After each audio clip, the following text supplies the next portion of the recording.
આગળ વાત કરીએ કાળઝાળ ગરમીના કહેરની।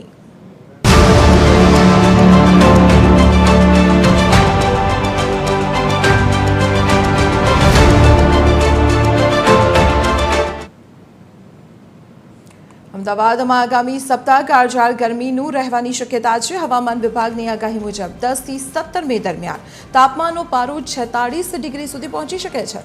ખાસ કરીને 3 થી 4 દિવસ સુધી સતત તાપમાન 45 ડિગ્રી આસપાસ રહેવાની આશંકા છે। વધતી ગરમીને જોતા તંત્ર દ્વારા 11 થી 13 મે દરમિયાન શહેરમાં યલો એલર્ટ જાહેર કરવામાં આવ્યું છે। પશ્ચિમ ઉત્તર પશ્ચિમ દિશાના ગરમ પવનો અને અલ નીનોની સક્રિયતાને કારણે લૂ લાગવાની પણ શક્યતા છે।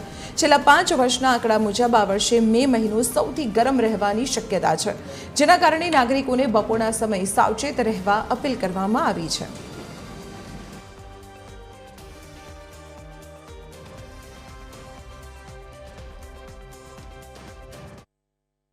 आगामी अगर देखते हैं तो अगले 4 दिन तक हम उम्मीद कर सकते हैं कि उत्तरोत्तर 2 से 3 डिग्री सेल्सियस की वृद्धि है मैक्सिमम टेम्परेचर में, और उसके बाद कोई विशेष बदलाव नहीं होगा। इस टेम्परेचर के ज़्यादा होने की वजह से हम हीट वेव एक्सपेक्ट कर रहे हैं सौराष्ट्र कच्छ में डे 1 से डे 7 और गुजरात रीजन में डे 2 से डे 7। जो हीट वेव का आज से जो एक्सपेक्ट कर रहे हैं वो कच्छ में है, और कल से राजकोट, सुरेंद्रनगर इत्यादि है। फिर जो आपका जो पाटन और वहाँ तक भी एक्सटेंड होगी, बानसकाठा पाटन। अहमदाबाद में day 4, day 5, day 6 Ahmedabad Gandhinagar में एक्सपेक्ट कर सकते हैं।